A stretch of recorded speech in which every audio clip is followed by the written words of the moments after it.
Hi guys, நம்ம பார்த்தீங்கன்னா இப்போ இந்த vlogல வந்து ஹேமண்ட் பார்க் வந்திருக்கோம். ஹேமண்ட் பார்க் சுற்றியும் இருக்க ஹவுசஸ்லாம் பார்த்தீங்கன்னா 1 மில்லியன் கிட்ட போயிட்டுருக்கு. ஸோ அந்த ஹவுசஸ்லாம் பார்க்க ரொம்ப அழகாக இருந்துச்சு நான் இங்கே வரும்போதெல்லாம். ஸோ அதை தான் உங்களுக்கு வந்து காட்டுவோம் அப்படின்னு சொல்லிட்டு இந்த ஏரியா பக்கத்தில் இருக்க ஹவுசிங்லாம் இந்த vlogல பார்க்க போகிறோம். வாங்க vlogக்குள்ளே போகலாம். இப்போ நான் உங்களுக்கு அந்த ஃபுல் ஹவுஸ் டூர் போகிறதுக்கு முன்னாடி இந்த ஏரியா எப்படி இருக்குது, ஹேமில்டனில் ஒரு நீட்டான சபர்பில் ஒரு $1 மில்லியன் மேலே போகக்கூடிய ப்ரைஸ் போகக்கூடிய இடங்கள்ல இருக்க வீடுகள் எப்படி இருக்குது, அந்த ஏரியா எப்படி இருக்குது, எவ்வளோ அமைதியாக இருக்குது அப்படிங்கிறதெல்லாம் நான் உங்களுக்கு லைட்டாக காட்டுறேன். வாங்க பார்க்கலாம். ஹேமில்டன் சிட்டியை பற்றி சொல்லணும்னா 200,000 மக்கள் தான் வாழ்கிறாங்க. 4th largest city. ஆனால் நம்ம வீடுன்னு பார்க்கும்போது கண்டிப்பாக அதுக்குண்டான கட்டுமான செலவு அப்படிங்கிறத மட்டும் பார்த்து இது பண்ணுறதில்ல. நம்ம வசிக்கக்கூடிய ஏரியா அது சுற்றியும் எப்படி இருக்குது, எவ்வளோ அமைதியாக இருக்குது, ரொம்ப பீஸ்ஃபுல்லாக இருக்கா அப்படிங்கிறதுனால தான் நம்ம வந்து ஹவுஸ் சூஸ் பண்ணுவோம். ஸோ இந்த ப்ரைஸ் வந்து பார்த்திங்கன்னா அதுக்கும் சேர்த்தி தான். ஹேமில்டனில் மோஸ்ட்டாக எல்லா சபர்ப்லேயுமே இந்த மாதிரி தான் அமைதியாக இவ்வளோ நீட்டாக ஒரு குப்பை கூட பார்க்க முடியாமல் இவ்வளோ அழகாக இருக்கும். பட் எல்லா ஏரியாவுமே இந்த அளவுக்கு அழகாக இருக்குமா அப்படின்னா கிடையாது. ஒரு சில சபர்ப் இந்த அளவுக்கு அழகாக இருக்காது. பட் ஜென்ரலாக இப்படி தாங்க நியூசிலாந்துலேயே எல்லா இடத்துலையுமே ஹவுசிங்கோட இன்ஃப்ராஸ்ட்ரக்சரோ இல்லை அந்த ட்ரைவேவோட சைன்ஸ் இது எல்லாமே ஒரு சிமிலராக தான் இருக்கும். இப்படி தான் இருக்கும். உங்களுக்கு வந்து ஒரு ரஃபாக ஒரு ஐடியாவுக்காக நியூசிலாந்தில் வீடெல்லாம் எப்படி இருக்கணும்னு தெரிஞ்சுக்கணுன்னா இந்த அளவுக்கு தாங்க இருக்கும்.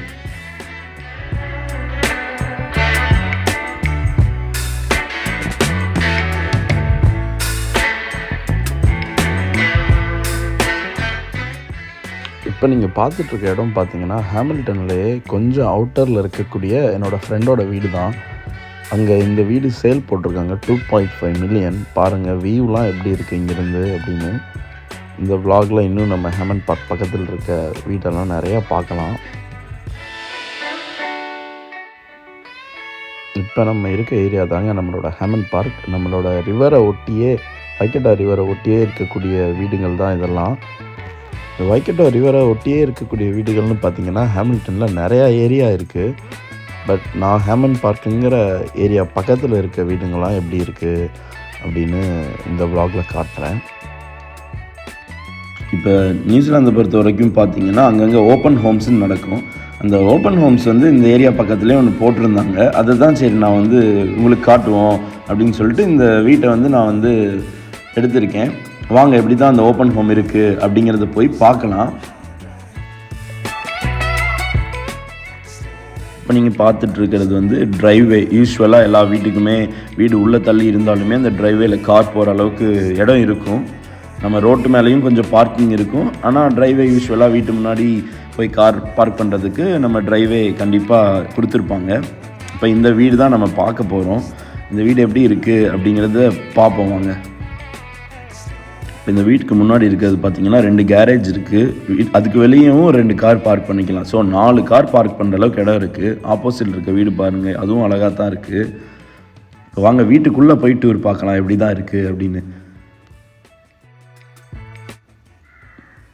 இப்போ நம்ம பார்த்துட்ருக்கிறது இந்த வீட்டுக்கு முன்னாடி உள்ள என்ட்ரானே ஒரு லாஞ்ச் ஏரியா இருக்குது. அங்கே வந்து உள்ள சோஃபா இதெல்லாம் போட்டிருக்காங்க. ஆனால் அது பால்கனியோட வியூ பாருங்கள் எப்படி தான் இருக்குது அங்கேருந்து. இப்போ நம்ம இங்கே பார்த்துட்ருக்க ஹவுஸ் பார்த்திங்கன்னா கண்டிப்பாக வந்து ஒரு 1.5 மில்லியன் கிட்ட போயிட்டு. ஏன் இங்கே வீடு கட்டுறதுக்கு இவ்வளோ ப்ரைஸ்னு பார்த்தீங்கன்னா இங்கே வீடு கட்டுறதுக்கு தேவையான ரா மெட்டீரியல்ஸ் எல்லாமே வெளிநாடுகளிலிருந்து தான் இம்போர்ட் பண்ணுறோம். ஸோ அதனால் இங்கே ப்ரைஸ் அதிகமாக தான் இருக்குது. மற்றபடி யூஸ் பண்ணுறதும் பிராண்டட் ஐட்டமாக தான் இருக்குது.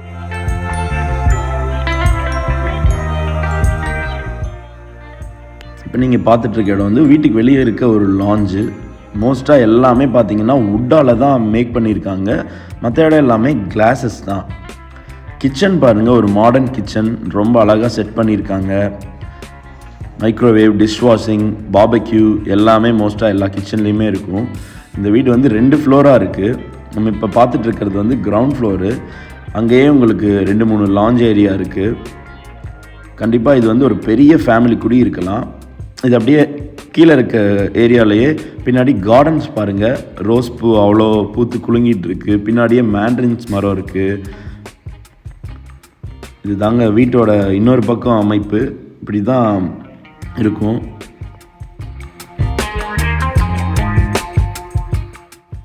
இந்த வீட்டில் எனக்கு பிடிச்சதுன்னு பார்த்தீங்கன்னா இந்த வீட்டில் அங்கங்கே பெயிண்டிங்ஸ் எல்லாம் ரொம்ப அழகாக வச்சுருந்தாங்க.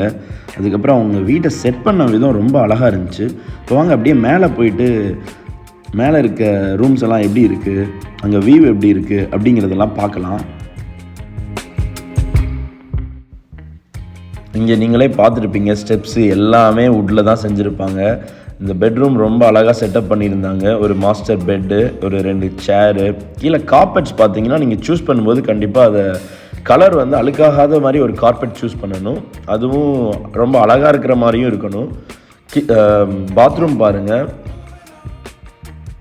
அப்படியே வாங்க இங்கேருந்து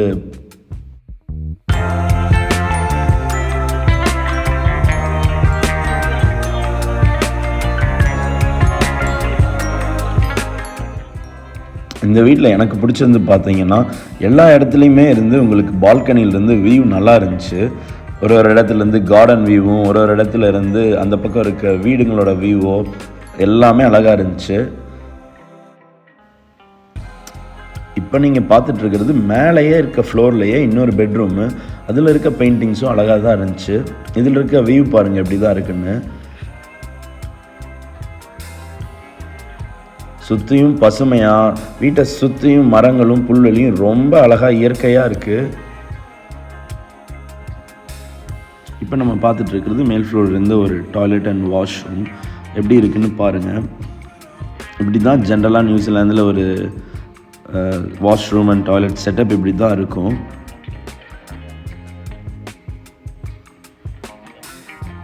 துணி வந்து காய போடுறதுக்கு வெளியே வந்து ஹேங்கரும் இருக்குது.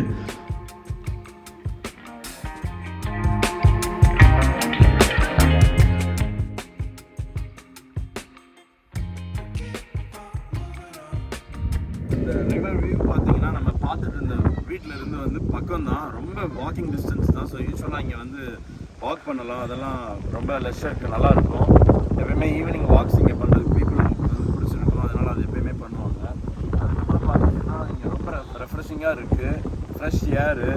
அதே மாதிரி இங்கே சம்மரில் வந்து குளிக்கவும் செய்யலாம், விண்டர்லலாம் குளிக்க முடியாது, தண்ணி ரொம்ப கோல்டாக இருக்கும்.